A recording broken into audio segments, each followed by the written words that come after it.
Hello, you wonderful learning individuals. It is a pleasure. How are you all doing today? It is so great to have you. Thank you also so much for pressing the play button. I am Johnny, your host with HomeCountry Mathematics. Please feel free to stay and to also learn because mathematics can really be fun. Now, let us learn some math together, shall we?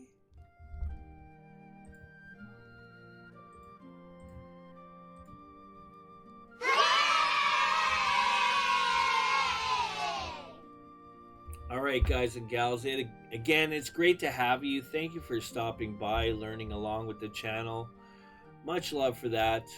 I'm here to support you, all you students that possibly need extra help and support. Here to help. I love math, and I truly enjoy this.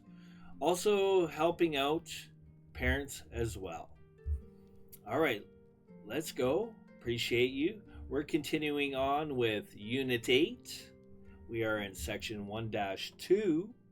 The topic is adding and subtracting rational numbers. All right, let's go. I'm continuing on with doing some more random examples, a more variety of examples for you guys and gals to improve your skill set and become more confident in working with negative positive integers, negative positive decimal values, and negative positive fractions. It's great to have you. Let's do this and make it fun. All right. Our first example, we're getting into the fractions a little bit. We're just basically adding two positive fractions here, guys and gals. So this one is kind of common, normal for us. We're adding two positive fractions. No big deal, easy peasy. We're going to make this simple. Okay, we're going to simplify it. I also highly recommend that you have your multiplication and or times table memorized. Again, it's just going to help you grind out your math problems so much quicker. You'll be able to find common numbers between, let's say a couple of single digit whole numbers.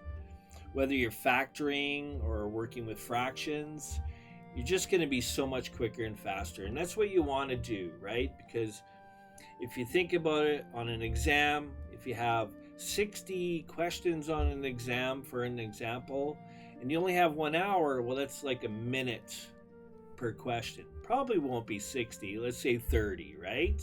That gives you like 2 minutes per question.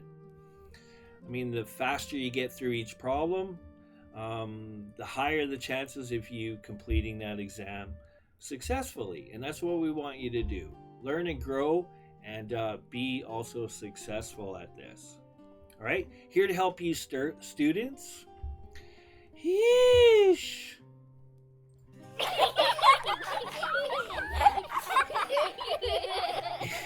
Here to help all you students that need extra support, additional support. I'm here to help. I truly enjoy mathematics. I love doing this. It is great to have you. Also am here to support all parents as well. Okay? And any adults that are learning along. It's great to have you. All right, let's do this. I'm going to make this easy. Again, we want our denominator to be as small as possible. The reason for that is you're not going to have to be doing much reducing at the end, right? That's kind of the idea behind it all. So we're going to simply just add these two together because really there isn't much common between the two. If we look at it, what do we have here? We have 7 and 3, right? 7 and 3 are both prime numbers. What are prime numbers? Let's see if I can find that definition quickly. Prime numbers. Well, I'll do this. What are definition I'll just find something really quick here. Okay, in maths. In maths. Okay. No, I don't want AI mode. A prime number is a whole number greater than 1, okay? That has only two factors, 1 and itself, right? So when you're factoring, basically factoring is finding them common numbers, right? So with 3 and 7, well, it can only be multiplied by 1 in itself, right? Same thing with 7. That's what a prime number is. So for example, 7 is a prime number because it can only be divided by 1 and 7.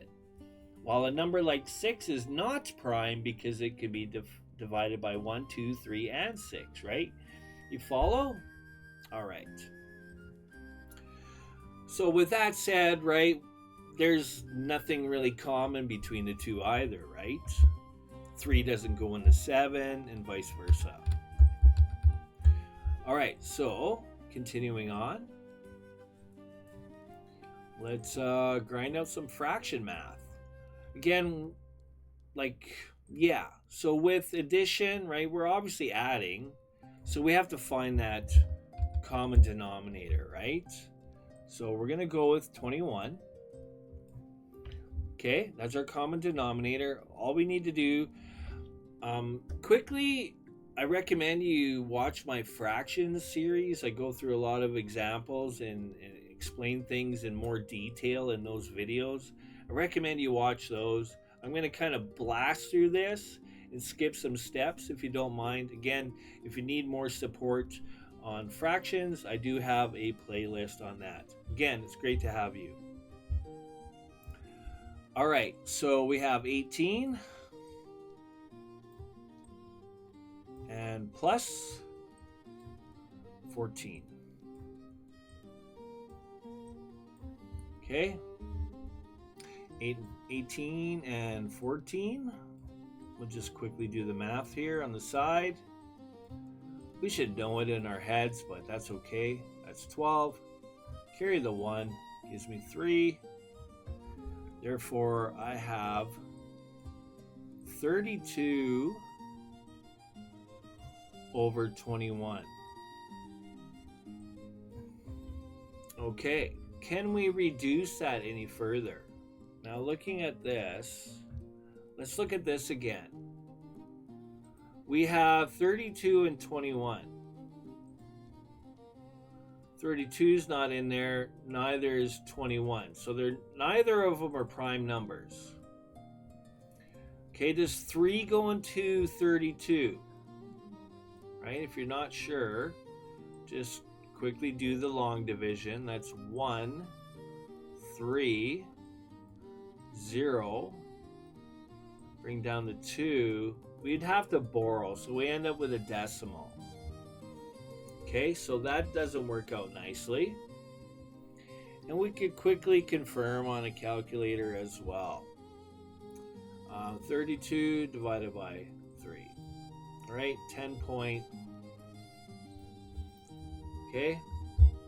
All right, so that doesn't work out either. And 7 doesn't go into it either. So I feel like we've reduced it. That's as far as we can go. But we can turn it also into a mixed fraction. I know 21 is less than 32. If I double 21, that's going to be greater than 32. 2, 4, right? So it doesn't go into it 2 times.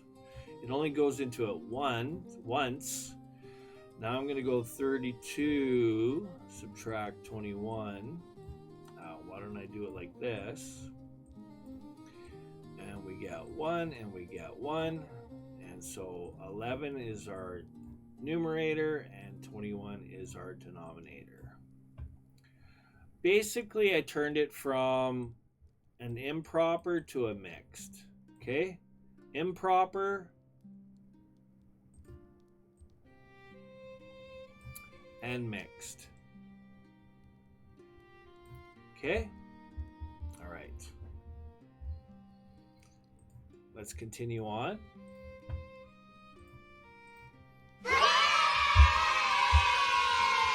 We'll double check the answers later. Okay, what's next? 3 over 18.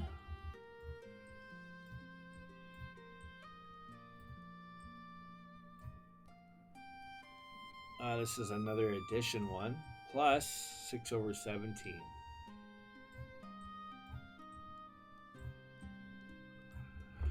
Okay, so this is probably where people are like, ugh, fractions, right? And I could feel that too, right? In the sense, this is the point where, oh, you got these two weird numbers and you have to find a common denominator between the two. It's a lot easier, obviously, when you have single digit whole numbers, right? So, I mean, the easiest thing to do is to just straight multiply the two numbers. Because obviously we only have so many numbers memorized in regards to this, right? Our times table. So we're at the point where we have to just start grinding a bunch of numbers to figure it out. 8 times 7. Oops. 56, right? 8, 7, 56. 6, 5, that's 12. 0, 8, and 1. Okay? If you're not sure what I did, a lot of my prior videos, I go through the long work and I explain all the long work in the steps, okay? 6 and 10, 1 and 3. Okay, and I could double check. I mean, obviously, a calculator would be quicker.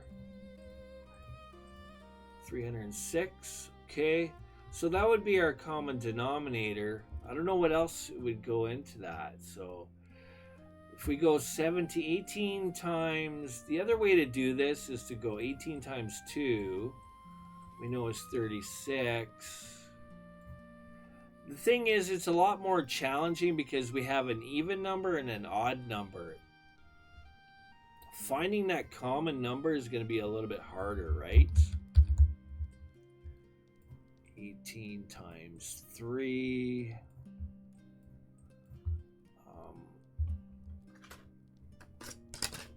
Just to speed things up because we have to.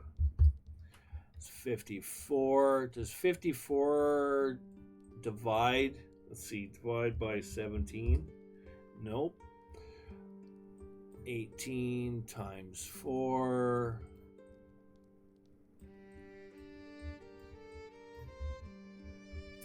18 times 4. And then you divide that by 17. Pretty sure 17 doesn't divide into that. Right? Again, if you're allowed to use a calculator, it's a lot easier. 18 times 5. And who knows how far we'd have to go.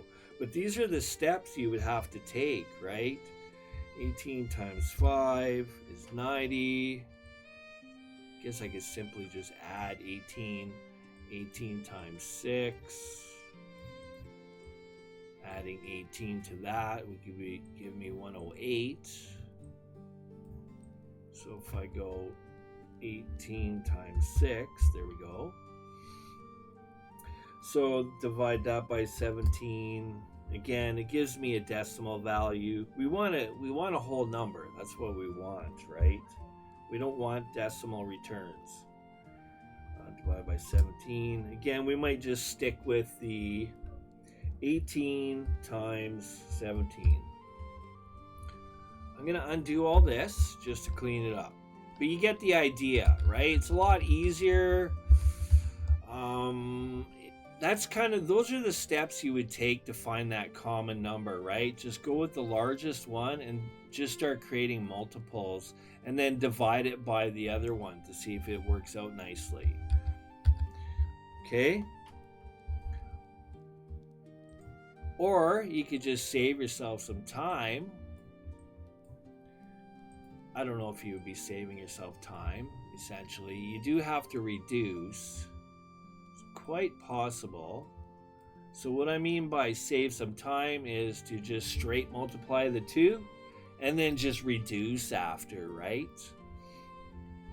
17 times 3 gives us 51. We're adding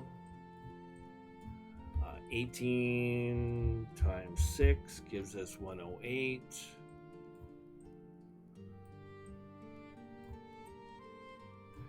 And then we add that plus 51 is 159. And to see if you can reduce, well, obviously the numerator is an odd number, so it won't divide by 2. Right? Well, it will, but you'll get a decimal, right? So we could try divided by 3. Oh, that works out. Does 306 divide by 3? Oh, it does nicely. Perfect. So we're going to reduce. Our common number is 3. So let's start with that.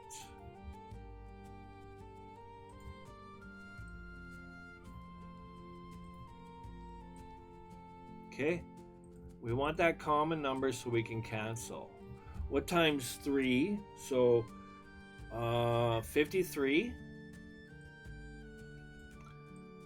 times 3 gives us 159, and 102. So we're left with, I'll just go here, 53.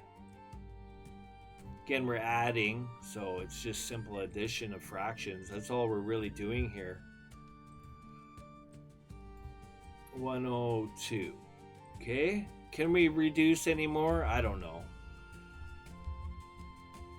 53 is one of those weird numbers. If I divide by 3, I get, it could be a prime number for all I know, right? Let's find out. Prime numbers list. That's what I need. Prime numbers list. 53 is a prime number. Perfect. So, of course, you're not expected to memorize all the prime numbers, but it definitely helps to know if you're done reducing, right? That's the thing about prime numbers.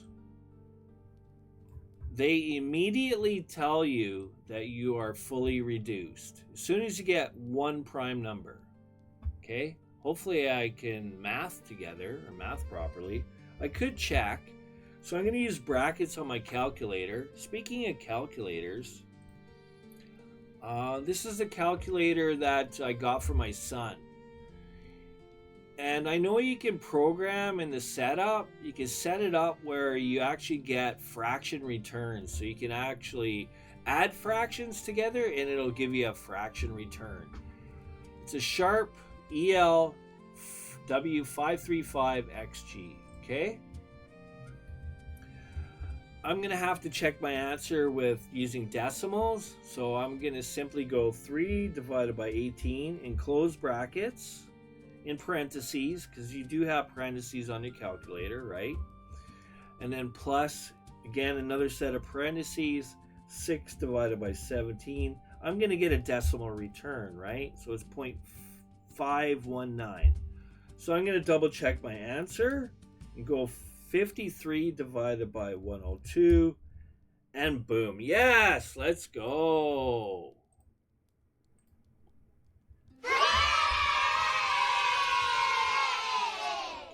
So what I did was I got 0.519. I'm going to go 5196. That's good enough, okay? So what I did first is in parentheses on my calculator, and I just used the divide, right? It's 3 divided by 18, close bracket, plus, open close bracket, 6 divided by 17. I went enter. It gave me 0.5196 and so on. And then I just checked this one, 53 divided by 102, which gave me 5.19. 196. If you have the same decimal values, you are golden. Okay, that's one way of doing it. The other way is to get a calculator that actually returns to you a fraction. Now, of course, I have never done that myself. At one time, I used to be able to figure out how to turn decimal values to fraction form, but it's one of those kind of things I learned when I was younger, which, if you don't keep utilizing that knowledge, you kind of tend to, it's in the memory banks, it's just a matter of pulling it out of the memory, right?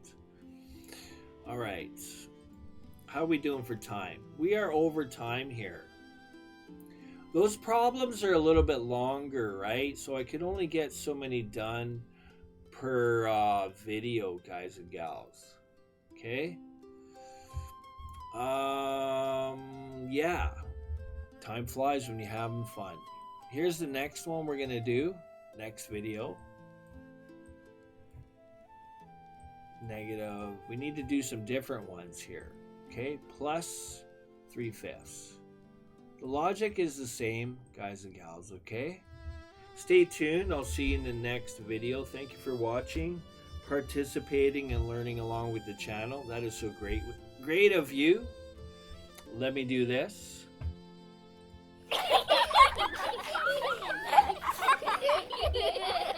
I'll see you in the next video. Thank you for watching, and take care for now.